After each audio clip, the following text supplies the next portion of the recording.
Having a life scholarship and being able to afford to go to college made me feel inspired to go. When I got a life scholarship, it was such a relief.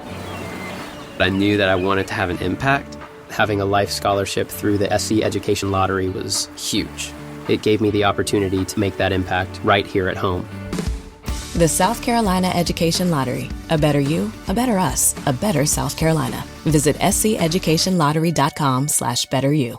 Ready to make a real impact every day? Join the Active Day Home Care team and help clients maintain their independence in the comfort of their own homes. Make a difference in someone's life as you provide essential daily assistance and protect their health and happiness. Earn up to $20 an hour and enjoy additional perks like optional daily pay, 401k, paid time off, ongoing educational training, and more. Join a team that values care, compassion, and your professional growth. Visit activeday.com to apply. Okay, let's unpack this. Imagine a moment when, well, the world holds its breath. Headlines are screaming and you're scrambling for answers. Today, we're not just diving into the news, we're diving into your immediate questions. We're talking about the U.S.-Iran conflict, specifically around a key event that really sparked huge public curiosity. It's often called Operation Midnight Hammer. But here's the twist for this deep dive. Our sources aren't the usual news articles or official reports. No, they're the raw, unadulterated search queries, typed by people just like you, right in the moments after things unfolded. This isn't about what the news told people. It's a fascinating, almost real-time snapshot of what people urgently wanted to know, what worried them, what questions were really top of mind. Yeah, what's truly fascinating here is how these queries give you a direct, unfiltered pulse of public concern. It really is. It's kind of a shortcut to understanding the collective mind in a crisis. You see exactly what someone hit enter on in that crucial, uncertain moment. It reveals those immediate anxieties and really urgent information needs. That immediacy is striking, isn't it? It's almost like the public was curating its own breaking news feed, telling us what they genuinely needed to figure out. So our mission today is to extract the most important nuggets of knowledge, the insights, by exploring what you, the public, were most curious about during this pivotal time. It gives you a unique understanding of that information scramble in real time. So first things first, what was top of mind? Well, unsurprisingly, it was the raw fact of the event itself. Searches like U.S. bombs Iran or U.S. attacks Iran. Very stark, very direct. But what's maybe more telling is how quickly a specific name, Operation Midnight Hammer, and just Midnight Hammer, became linked with the action. It wasn't just any attack. It was this specific named operation that people latched onto. Exactly. And if you look at the frequency of terms like Trump bombs Iran or us bombed Iran, even did Trump bomb Iran today, it highlights more than just, who's responsible. It shows this real-time, almost minute-by-minute hunger for confirmation, for immediacy. It's not just who, but trying to verify it, put it in context with the current leadership. Fast. And what's also notable is how quickly us strikes Iran nuclear sites popped up. Yeah, that's specific. Very. It suggests an almost immediate public leap to a specific high-stakes target. It really reflects those underlying worries about Iran's capabilities. Which, well, that brings us very quickly to the why and the who.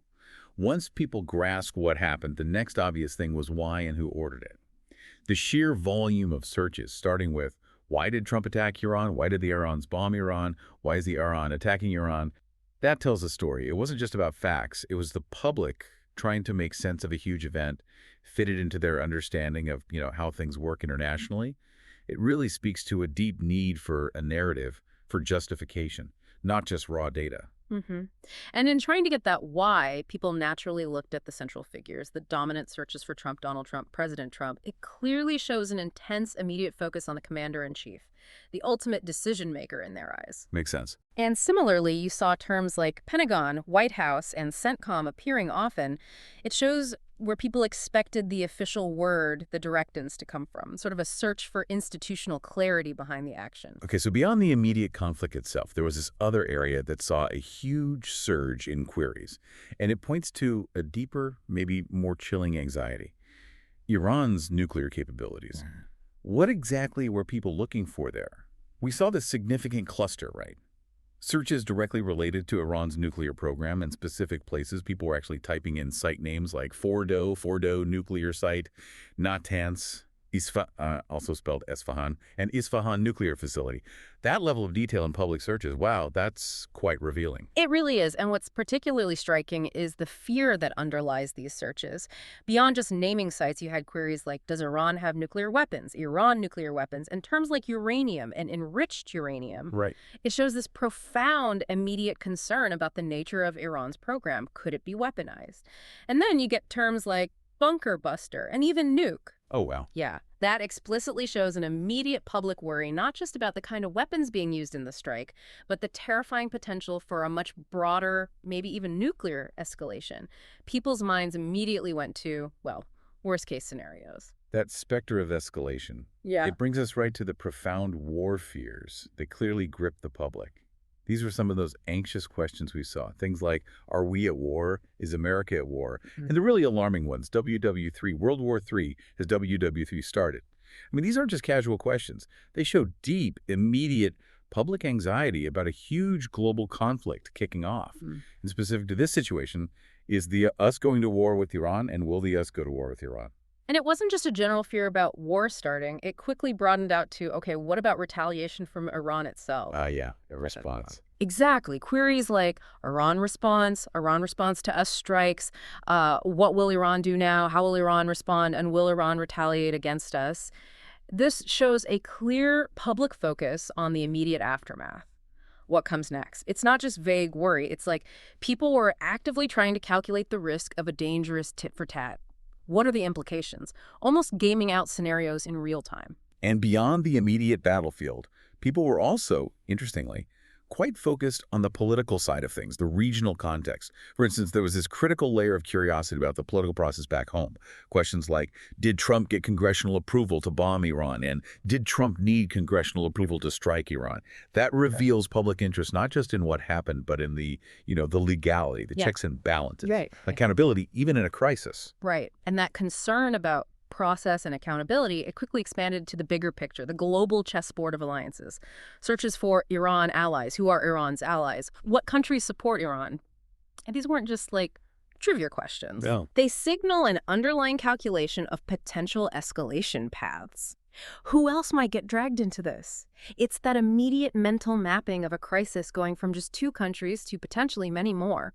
It reflects this awareness of how interconnected things are. And zooming out even further, the frequent appearance of Israel alongside Iran in searches, including things like Iran-Israel war, why is Iran attacking Israel, even who started the Iran-Israel war. That powerfully shows how deeply intertwined those regional tensions are in the public mind. Even when the trigger event wasn't directly about Israel, it immediately came up. Fascinating how those connections are made so quickly. So finally, let's look at the voices and sources. Who was the public actually trying to listen to for updates? People were actively tracking things like Trump addressed the nation, Trump speech today, Trump live, Trump press conference, even Truth Social, or Donald Trump Truth Social came up. Looking for those official statements, updates directly from the president. It shows a desire to hear it straight from the top, prioritizing that direct communication from leadership. Absolutely. And beyond just the official channels, the way specific individuals' names kept popping up in searches, it indicates they were seen as prominent voices. Commentators, officials, maybe perceived sources of reliable information during the event. The public was actively seeking perspectives from names like Pete Hegseth, Dan Kane, often with General Dan Kane, Jennifer Griffin, Saeed Abbas Arachi, Barack Ravid, Mike Lawler, Nancy Pelosi. The real mix there. A very diverse list. Aaron David Miller, Mark Kelly, and Mark Wayne Mullen. It shows people were casting a really wide net, looking beyond just the official statements to figure out what various public figures were saying, trying to piece together a fuller picture. So, okay, what does this all actually mean for you listening? This deep dive into Operation Midnight Hammer, viewed through this unique lens, this raw data of public search queries, it offers a really profound insight, an insight into the immediate human response to crisis. It reveals, yes, a focus on the military action, but also that deep anxiety about nuclear facilities, those profound fears of global conflict, a demand for political accountability, and that immediate assessment of regional alliances. And all of this was happening alongside this keen, real-time interest in official communications and expert commentary. Yeah, if we connect this to the bigger picture, this kind of analysis gives us a unique, unfiltered window. A window into the immediate landscape of public information needs, public anxieties, during a really high-stakes international incident. It's not about what the media decided to cover, but what the public actively sought out. And that offers, I think, a unique measure of collective concern, and just how quickly these complex geopolitical events cascade into very personal anxieties. So for you, our listener, here's something to think about. Consider what your first search queries would be if a major international conflict suddenly erupted tomorrow. What does that tell you about the information you prioritize, about the questions you immediately need answered, and maybe how quickly public perception starts to take shape in a fast-moving, uncertain world? Breaking news from the stadium tonight as an anonymous fan foot the bill for 55,000 hot dogs, bringing that sweet tubed meat to everyone in attendance. Free dogs! Yeah! 55,000 hot dogs? What does that even cost? While the identity of this Frankfurter philanthropist remains anonymous, their all-beefy generosity will go down in history. The new Mega Millions. More to win means more to give. How you spend it is up to you. Yeah! For game odds and details, visit SCEducationLottery.com. Bubba Wallace here from 2311 Racing. Funny thing about being fast, you end up waiting a lot. First to show up, first in line, then just waiting. Me, I rev up Chumba Casino. With over 200 social casino games, no slow lanes here. Why sit around when you can spin? I'm already racing. Your turn. Play for free at ChumbaCasino.com. Let's Chumba. Sponsored by Chumba Casino. No purchase necessary. VGW Group. Void where prohibited by law. 21 plus. Terms and conditions apply.